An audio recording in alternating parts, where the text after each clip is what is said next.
Hey, I'd like to welcome you to another episode of Mission Matters. My name is Adam Torres, and if you'd like to apply to be a guest on the show, just head on over to missionmatters.com and click on Be Our Guest to Apply.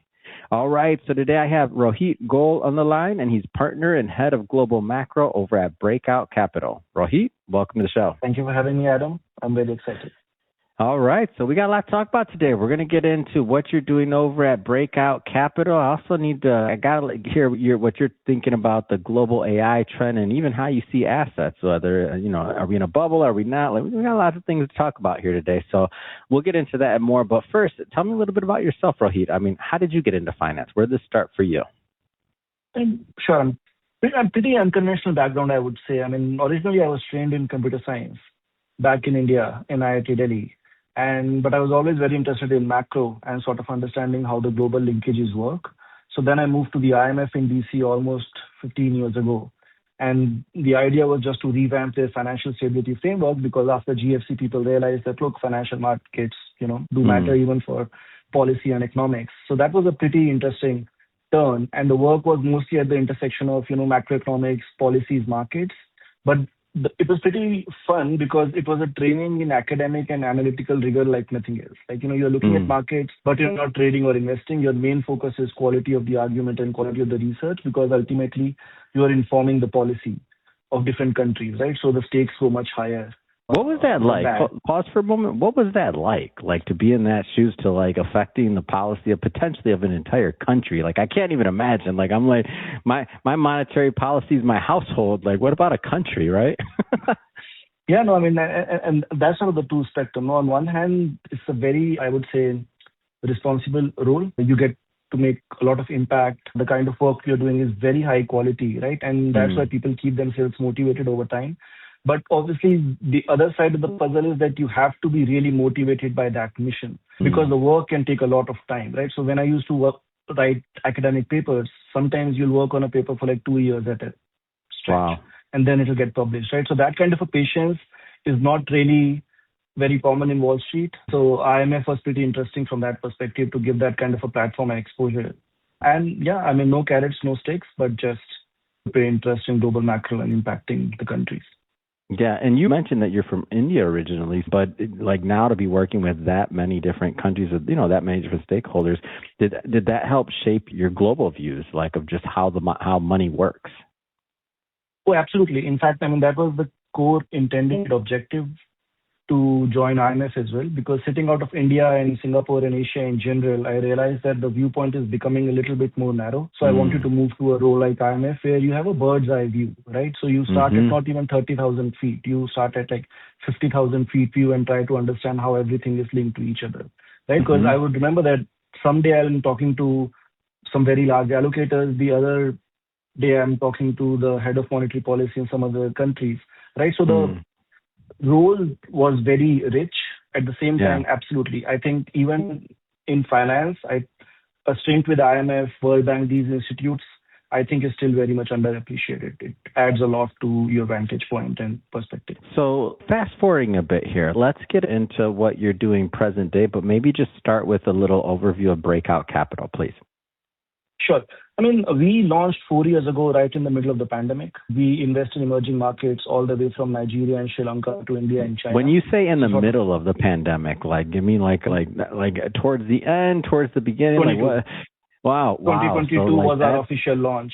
All the partners and everybody involved, and just in general, what were people saying? They're like, oh yeah, we're going to launch this firm. And everybody's like, because that was a tricky time. I mean, not everybody remembers, but I like to, and the reason I asked you this question, by the way, Rohit, is because whether it's the Great Depression, if we go further up, like the tech wreck, we look at, the housing crisis, all these things, firms and successful businesses were started at these low points. So that's why whenever I hear somebody that started or was part of a firm being started during a certain period of time that wasn't considered like a certain thing necessarily, I'm like, I get excited because I'm like, see, good things were happening too. Go ahead, please.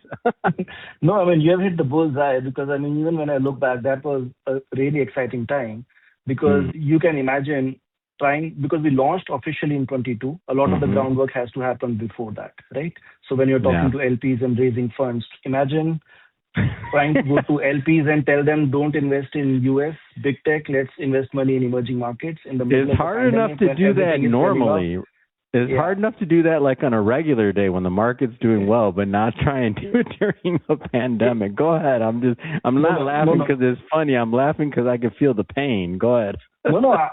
I would say it's funny because it's true. Like absolutely the right point. But I think if I can look at the glass half full, in fact, Mm. mostly full, was the fact that my CIO and founder is somebody called Ruchir Sharma. I mean, he's a Mm-hmm. very known sort of macro thinker, published a lot of books, people Mm. a lot. So it was very easy in that sense that it's not as if we are coming without any institutional background or I institutional see. history. And a lot of the very large Rockefeller Capital Management, many of the other institutional setups got associated with us. So from that perspective, there was a lot of intellectual and financial history behind the firm.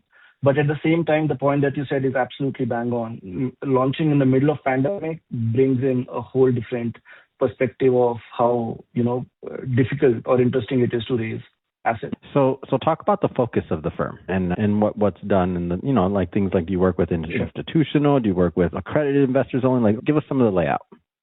Sure. Yeah, I mean, ultimately, for now, we have emerging market equity strategies and Mm-hmm. single country strategies, but we do a lot of global macro work and advocacy work. So our investors are mostly institutional, large sovereign wealth funds and pension funds. And the idea is that we should be able to invest in emerging markets, whether it's equities and debt or multi-asset, with a very top-down macro heavy lens. And that's sort of the unique thing about Ruchir. In general, he has published multiple bestsellers on that, but also the firm overall. That the way we approach markets and investing is, in our view, at least pretty unique. And we do it keeping in mind the fact that, look, cycles remain the same. The vantage point and the things always change in the middle of it, but overall investing works in a certain style, and we want to just benefit from that. Yeah. So let's go a little bit further on trends in general. How do you think about, we're all talking about AI, and I think that's a pretty fair assumption. How do you think about global AI, just the trend overall, and maybe even how this helps you assess whether or not, we're in a bubble or not? No, I mean, I think this is the most pertinent, literally trillion-dollar question now, right? So the way we look at AI in general is, again, you have to sort of separate the technology from investments, right? I mean, technology clearly is really unique. Really great things are happening. A lot of firms are investing money behind that, which makes sense. The way we look at that is investments and trends always work in cycles.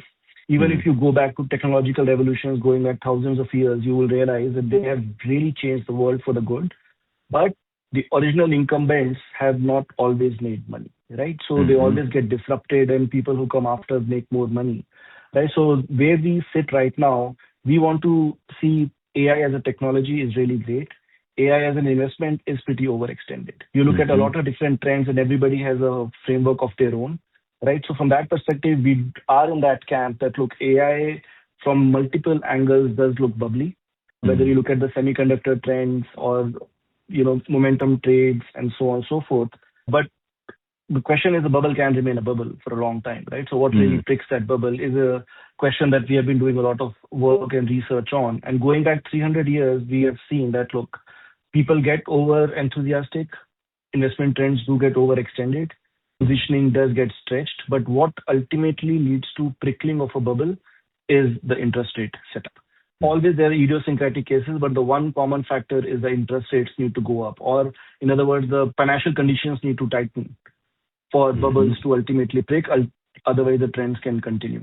So that's sort of where we are. There are a lot of things in which people can take benefit from AI. Back in the day, it used to be just US. Now it has become more global in nature, Korea, Taiwan, Netherlands, and so on and so forth. But at the same time, we want to be sort of mindful of the fact that we are in a very late stage of many of these trends. So we want to invest with, our eyes open. Yeah.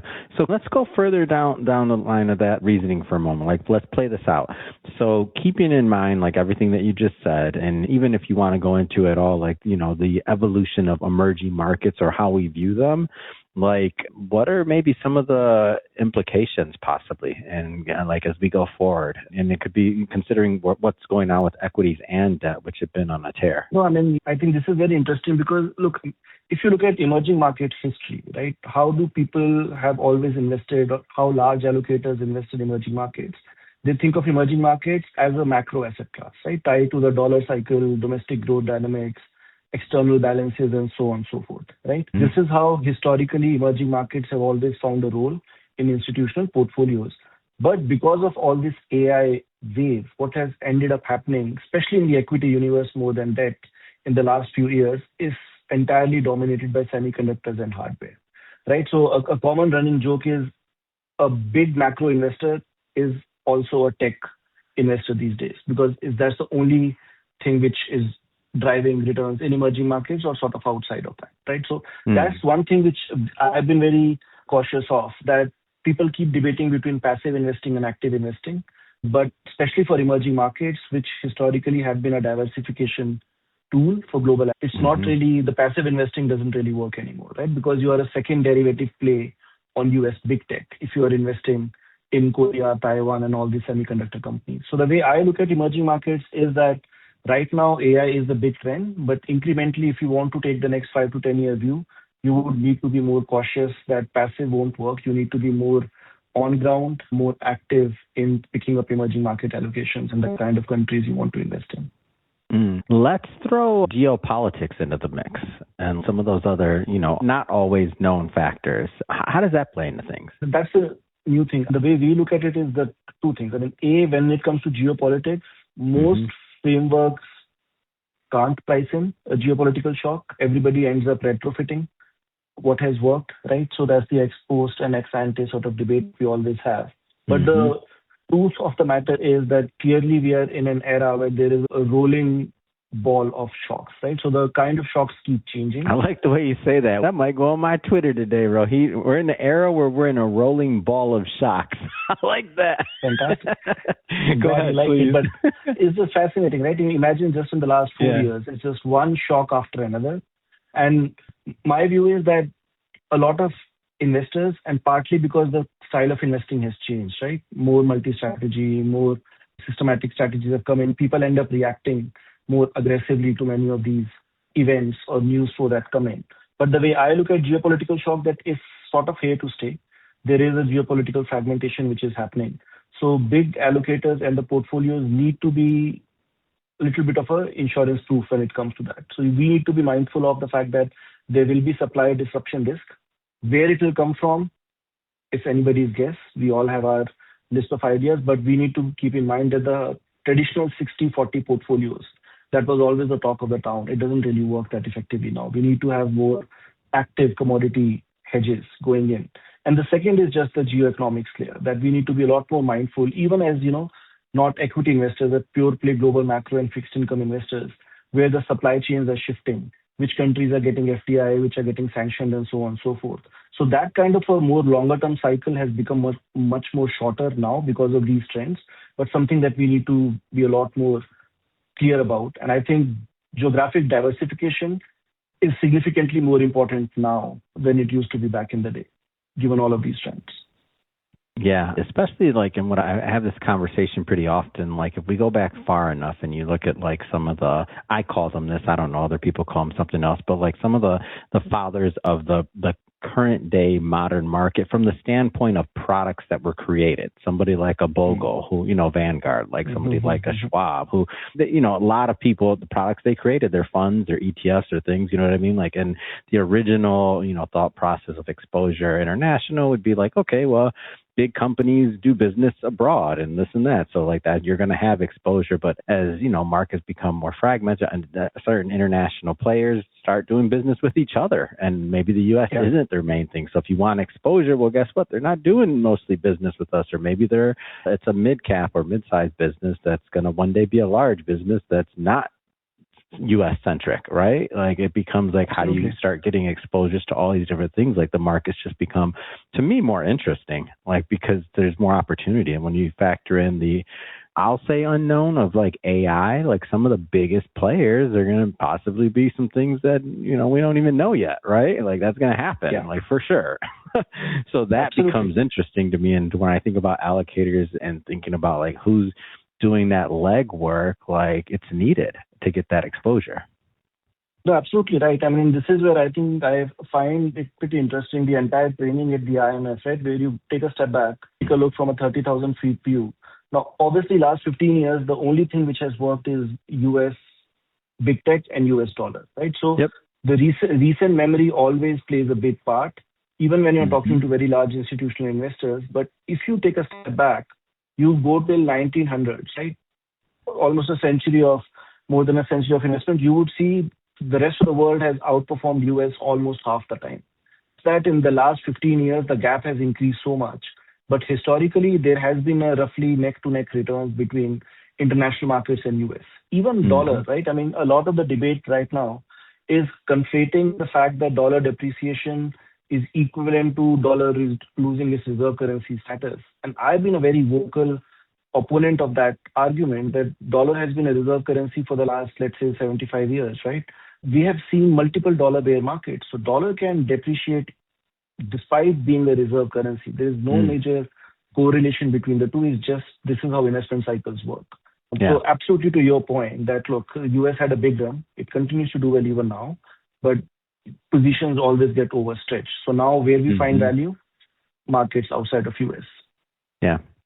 Rohit, this has been a lot of fun having you on the show today. And I wasn't joking, by the way, for everybody listening. That's on my Twitter right now, Ask Adam Torres. I got a quote from you, Rohit. We are in a rolling ball of geopolitical shocks, quote unquote, and then Rohit. So you're on my Twitter. That was a great line. I was like, whoa, you hit me on that one. So that being said, if somebody's listening or watching this, and if they want to keep the conversation going, Rohit, and learn more about Breakout Capital, how do they do that?